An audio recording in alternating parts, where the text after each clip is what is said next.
Okay, great. Hi, everybody. This is Marianne Wolf, and I am at the Friday Institute, which is actually at North Carolina State University in Raleigh, North Carolina. And so our mission is to help build capacities in schools and districts and educators around innovation and education. And so our topic today fits right in with the work that we do here at the Friday Institute, and we really pride ourselves on being in constant touch with educators across the education system, but also with policymakers and researchers. And so it's wonderful to get to talk to you today.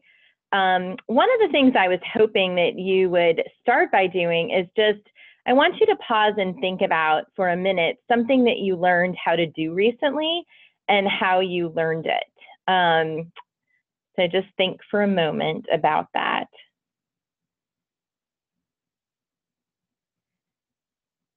And knowing that we have people jumping in, I'm just going to give you my own quick example here. I actually ran for office last year, and I'm on the school board. And I share that because you can read about things, you can ask people questions and do interviews, and you can collect data in a lot of different ways before you do something like run for office. But until you actually try it and reflect on what's working and often try it again and figure it out, I don't know that I truly ever could have learned what it meant to run for office. And I share that with you today because I think when we wonder and we look at research around micro-credentials, one of the things that's so important is how are you ensuring that people actually are trying things and applying what they're learning? And so I think for me, that example kind of speaks to why we're in this business of micro-credentials. I often share that I did not start out a believer. I started out as being really curious about this work, but I did not know, would this amount to something? Is this something we would still be talking about now 5 years later from when we started? Here at the Friday Institute, we have actually built over 40 micro-credentials.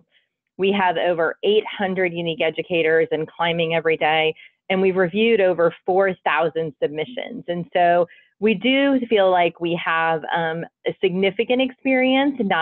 We still think this is a nascent field and we're just beginning, but we do feel like we have enough to draw some conclusions and also, in my mind, to be even more hopeful about the possibilities around micro-credentials. So I think I'm now a believer, and it's figuring out how do we really maintain that. These are just a quick glance at some of the micro-credentials we've created, and I know with Digital Promise, who's a partner with us today, we've built a lot of these around learner variability or learning differences, but we also span into some other areas, and so that's something I'm also happy to answer questions about if that is helpful at all.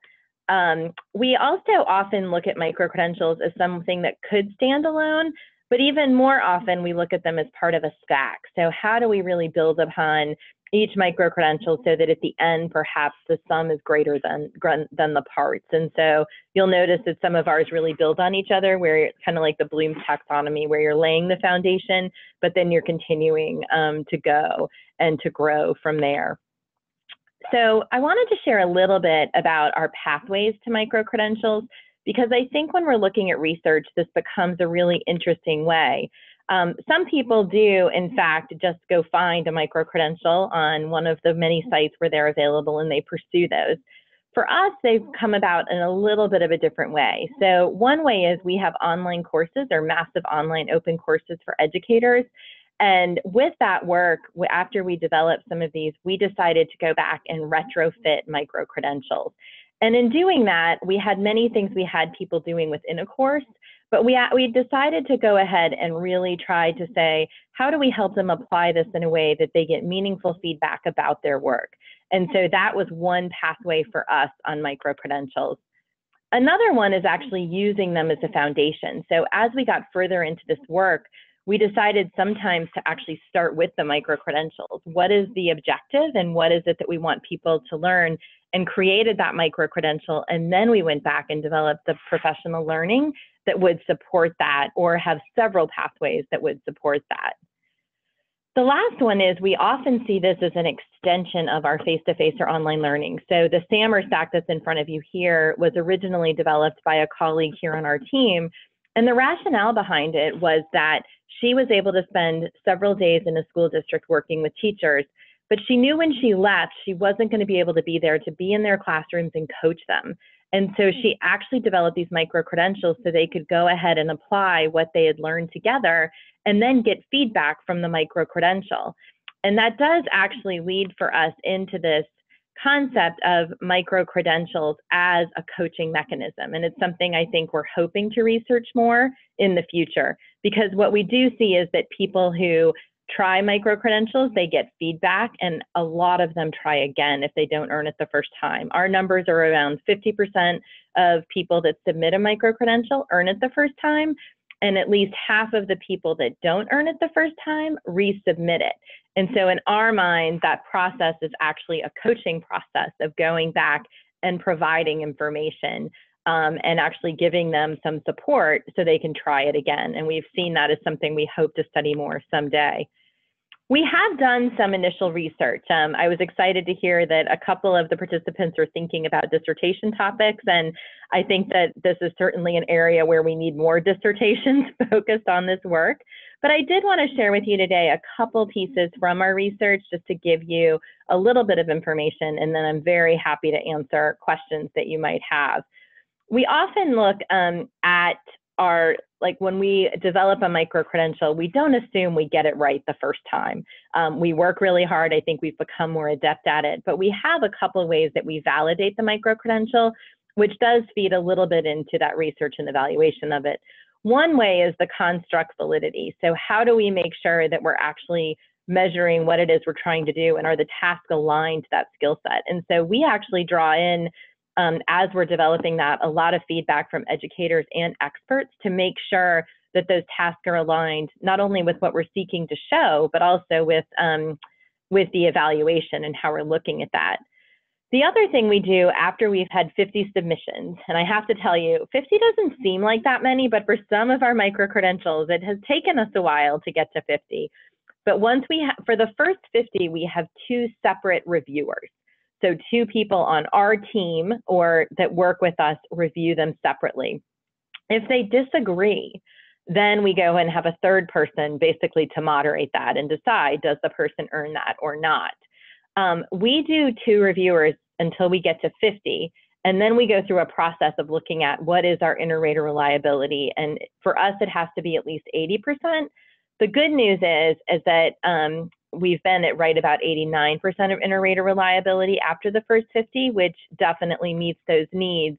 But also, I think we are, as we go along, like if we get the first 10 in and the same question keeps being missed, we do pause and we make changes to that. So we don't always wait until after 50 to make those adjustments. We try to make sure we're being true to a continuous improvement model, but this validation process has been really important. We did do a random assignment study within one of our online courses, the one that's focused on learning differences. And we get many hundreds of people in that course, so we actually divided it into a treatment group and a control group. So we had at least, I believe at least 500 in each of these at the starting point. And so one of the things that we did is for the treatment group, they had to do, post in a forum, create a teaching mantra, complete the end of service survey, but we also asked them to submit 4 micro-credentials as they went through. The control group had to do the same things, posting, creating a teaching mantra, do the survey, but instead of actually submitting micro-credentials, they submitted 3 comprehension checks at the end of our 3 units that also had a micro-credential. And then at the end, they submitted a student-centered plan, but it was not directly tied to the micro-credential. Our findings were actually very, very promising. We found that the treatment participants, the ones that did the micro-credentials, scored significantly higher. This was on a 3-point scale, so 0.83, 0.93, 0.68 points higher if they had the treatment. We also made sure that we controlled for demographic variables and looked at what was statistically significant. And so in all outcomes, the only significant predictor of performance was the treatment condition. So for us, that was very, very promising to have research that when you go through the same course, we made sure we were very similar in our groupings. It was that micro-credential that really seemed to change what a person did and how successful they were in learning those different things. We also found that more than half of participants took advantage of resubmitting. So as I mentioned before, we often have half the people that aren't successful the first time, but then half of those did in fact resubmit. And for us, that looks at self-monitoring, continuous improvement, and not one person in the control group took advantage of this option. And I think a lot of it is because there's not formal feedback, right? There's feedback from your participants in the forum, but there's not that idea of formal feedback that's really helping you know how you did on what you submit. We do know that CEUs drove people to complete the course. So we didn't see that more people in the treatment versus the control completed the course. So we really do see CEUs as an important piece of that. But there is something about the micro-credential that seemed to move people beyond just checking the box or sitting, you know, if we will often look at it just sitting in their seat for professional learning, but instead really thinking about how they're applying that learning and what they're doing.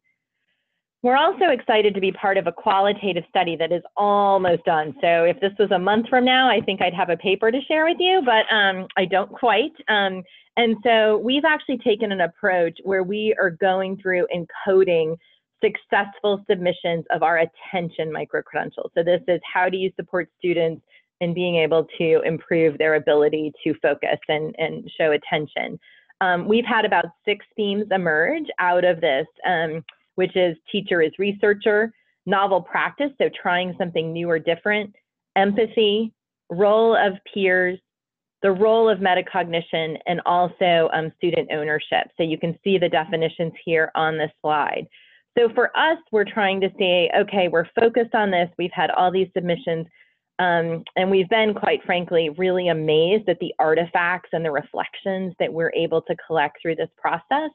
I think this is an exciting new dive. I know Patty, who is earlier on here, was thinking about like, what does her dissertation look like? And when you look at the quantitative and the qualitative of these 2 studies that we did, it's really interesting to see the different degree and the different kinds of information you get. But I think both are really helpful to show that a lot of the things we were hoping to achieve with the micro-credentials are emerging in what people submitted and what they have done. So the paper's coming in April, and we'll make sure to share that with you all. There's a journal version and also a practitioner version. So I think that'll be helpful. So I've shared a lot with you, although I did really try to focus on our research and not the many, many lessons learned we've had. But I'm happy to answer questions now if that's helpful, or if you'd rather me wait until the end, that works too. Someone asked you, how long does each micro take? So most of our micro-credentials take around 3 to 4 hours, although we definitely struggle with not wanting to equate it with time. So if you already come in with some of that skill, we know that it might not take you as long. Some of our higher level, like on the Bloom's taxonomy micro-credentials, can take up to 7 or 8 hours when a teacher or an educator is collecting data, is developing a plan with a student, and then actually sharing artifacts of what that looks like when implemented. So I'd say anywhere that 3 to 4 hours up to 7 or 8 hours. But again, we're really trying to figure out how do you acknowledge that for some people that might take a shorter amount of time and some longer. But it's a terrific question. We did have people track for some chunk of time how long it took. So that's how I have those averages for you. Thank you. People did share actually what they learned in the chat. Oh, good. Oh, good. So you can also go over it and everything. Yeah. That's terrific. So I love, once again, when you share what you've been doing, it's so often through doing. And so I think for us, that's where micro-credentials are so powerful. So thank you for sharing that. I appreciate it. Any other questions that you all have? Patty, do you have a question maybe? I'll unmute. Okay. Can you speak now? Yeah. Can you hear me? So my question, Marianne, is when you did the studies, have you found any specific data to link the use of micro-credentials and that self-directed learning idea with student improvement? So what we have so far is that we do have people actually submit student artifacts. So And then sometimes the reflection is sharing how a student started to use strategies that they weren't using before, but we haven't gone the next step to testing data. So we see changes in behavior from teachers, we see changes in behavior for students, but then that next piece is not something we've quite frankly been able to get funding for yet, to kind of track it over time like that. And I don't know if anyone else on here has had success with that yet, being able to do that. It's a great question and a great study. Thank you. If there's not any more questions, we will have some more Q&A time at the end. So Eran, I think you're up. Thank you. Let me just turn on my camera. Hi there. And let me share my screen. Okay. So my name is Eran from CET, and in the next 15 minutes, I would like to share with you some of the insights we have reached by analyzing data from our micro-credential PD courses for educators. Before we begin, let's have a quick reminder about the characteristics, learning model, and timeline of the micro-credentials pilot. Our micro-credential courses behave a lot like a MOOC in many aspects. First, they are hosted on Campus IL, which is the national online learning platform based on Open edX. And being a MOOC-oriented platform influences many of the learning methods that we use, as well as the visual appearance of the course. Second, the learning in the courses is semi-self-paced. This is quite different from other models. The learners can register and learn on demand, but they need to participate in one of the two fixed terms of peer evaluation. And last, the courses demand the learners to learn in a unique way and provide authentic testimonials for their learning.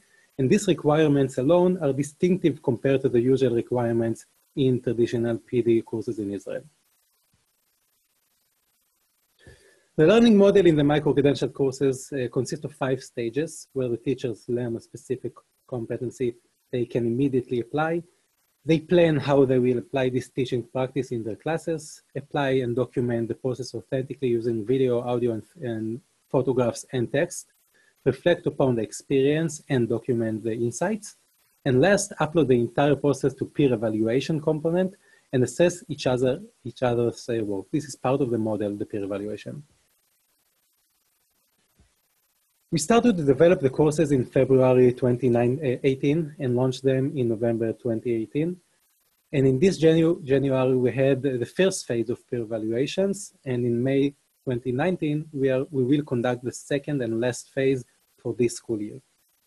Keep this timeline in mind and during this session, and remember that this is an ongoing pilot and the data is far from being final. In this session, I want to focus on 3 preliminary insights. The first, increase in registration has been self-sustained since the courses started. Courses may be more effective for learners seeking a better solution to a challenge they face in class, and different types of practice might warrant different types of learning. Israel is a small country with a population of almost 9 million citizens. And according to the Central Bureau of Statistics, there are 175,000 teachers in Israel, teaching more than 1.7 million students in 4,846 schools. And for this pilot phase, we decided to target an audience that has the fewest amount of dedicated online courses and can benefit from a new method of learning. We chose to focus on primary school teachers who usually teach a variety of disciplines and therefore can benefit from learning in micro courses that allow them to develop in multiple disciplines in parallel. This is something very important. A unique characteristic of primary schools teachers in Israel is also they are less accustomed to digital learning compared to middle school and high school teachers. In the 3 months leading to the course launch date, we advertised the courses to the target audience in various channels for schools, email campaigns, and social networks. And after the courses began, we shifted the focus to the operation and stopped to actively advertise. And by the end of February, approximately 6% of the target audience registered for a micro-credential course. Now, this is a very good reach for a pilot that only started about a year ago. And since the course has launched, percentage-wise, we are seeing a 0.5 average daily increase in registration. This is something that took us by surprise. We didn't expect this percentage, and it is quite impressive. And one possible way to explain this self-sustained registration pattern is to look at some of the data from the feedback survey that learners respond to at the end of the course. These results show us that there is a real need for an on-demand competency-based learning, and the model allows it while other models might not. So this is something the teachers actually seek. Now let's look at some of the data from the learning process itself. We have 5,010 registered learners in 70 courses, and 4,242 of them are considered actual learners that activated their account on the learning platform and logged at least once to the courseware. 1,512 of them are active learners, meaning they actively learn the course. And these numbers are quite good if you consider that this learning is both self-paced and MOOC-like. Out of those, 526 learners already completed the course in the first phase of peer evaluations. And based on the average daily increase in registration, we predict that by the beginning of April 2019, when we close the registration for this pilot, there will be around 5,650 registered learners. Based on the survey we conducted, we also predict that there will be approximately 1,500 learners that complete at least one course by the end of the second phase of the peer evaluation. I want to elaborate on the last point, if you may.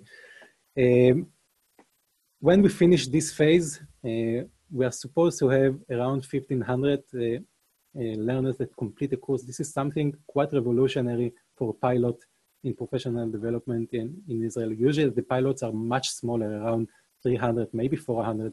We are talking about something 4 or maybe 5 times bigger than the usual. These numbers might look small, but we're quite excited about it, and they can only grow the next time we will run it, and not in a pilot mode next time. Okay, let's carry on. When we developed the course template, we wanted to be able to extract data that can help us analyze the courses both individually and as a set. We decided to integrate 4 generic survey questions to other courses, and the following data is a result of 526, the number of learners that completed the course from 70 courses. We asked the first question: how successful have you been in coping with the challenge presented in the course in the learn stage before we start to learn the practice itself? We asked the second question: to what extent did the learning stage help you during the planning stage at the end of a planned stage? Similarly, we asked the third question: to what degree did the implementation in the field match what you planned at the end of the do and document stage? And last, we asked the fourth question: to what extent do you think you will be able to cope with the challenge in the future at the end of the course after the learners completed all the stages? Now let's look at the results. We can see that in all of the questions, the majority of the learners rank moderately gray or greatly yellow. These results look impressive, but there is more to them. We process the data using a multiple variable linear regression to find out what can predict the self-belief in coping with the challenge in the future. And we found out that the answers to the first question are quite a good explanation with a negative correlation. Or in other words, those who found it difficult to cope with the pedagogical challenge at the beginning of the course felt better about their ability to cope with it after completing the course. This finding supports our process of selecting challenges in practice to deal with and tells us that we might be on the right way. We successfully recognize challenges that educators feel they are not coping with satisfaction right now. Moving to the next 2 questions, they serve us in 2 completely different ways. The first one is an indication for the quality of the learning stages in the courses. And the second, separating between different types of practices. Let's focus on the second use. We found out that there are several courses that rank lower and higher than 1 standard deviation from the average in both questions. The courses that ranked lower were all in English discipline, while the courses that ranked higher were all in the math discipline. While rechecking the quality of the courses, we found out something that was quite interesting. In both these disciplines, the learners need to transfer knowledge from the course to the field. This is what the model does. Now, most of the practices in math can be described as replicative, meaning that the learners replicate them in their classroom with minor adjustments. In contrast, most of the practices in English are adaptive, meaning the learners can't simply replicate them, and instead, they need to adopt them to their classroom. Now, this is a big difference, but the learning model in those courses is the same. Therefore, a possible insight is that different types of practices might warrant different types of learning. And this way we can gap the bridge between the low ranks that English teachers rank the courses compared to math teachers. And we have several other subjects leaning more toward the higher end or the lower end. So let's recap the insight that we have, the preliminary insight that we have already. Increase in registration has been self-sustained since the courses have started. This is probably because teachers actually need what we give them. Second, courses may be more effective for learners seeking a better solution rather than no solution at all or a good solution to a challenge they face in class. And different types of practices might warrant different types of learning. Thank you, and I will be more than happy to answer any question. And Mary, if you want to add something, we can have quite a nice discussion, I think, between the two of us and the audience.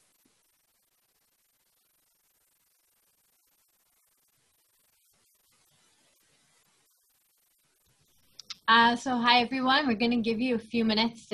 Thank you, Eran. We're going to give you really a few minutes if you have any questions for our speakers for our next panel.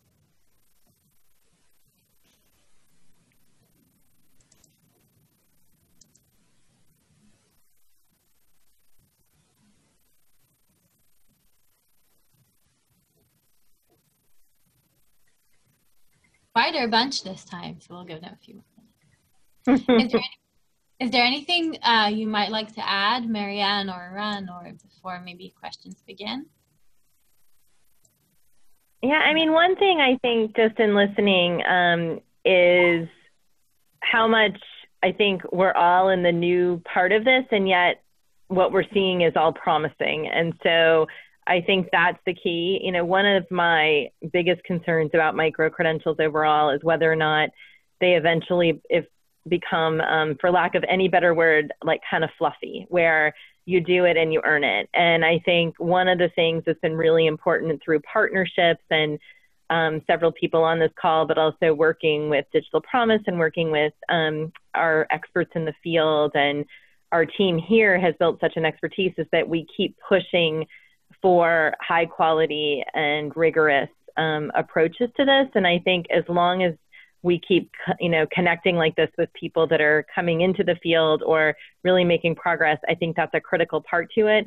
And the more we can show through research that then that leads to great outcomes, I think there's a lot of potential. So I think there's both a great opportunity, but also a lot of responsibility on all of us that are kind of on the early side of this to not only show what works and what doesn't work, but also really keep this as something meaningful for educators and meaningful in terms of what it does to impact what happens with students. And so that's kind of, listening to Eran's presentation as well, it just reminds me like how important it is that we're looking at those. And I was intrigued by the questions you ask and other things on how we keep really showing what is happening there. And I appreciate that.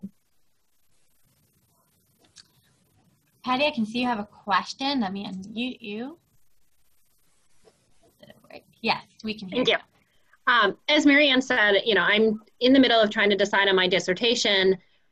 One of them is around educator ethics. The other one's around micro-credentials. And so the question is, when we look at some of this research, because this is in some ways different than what I've seen on micro-credentials already for research, but in other ways similar, what would you guys see as kind of the next step? What would be the next piece of research that we really need to kind of move forward with the micro-credentials and showing the, the importance of them.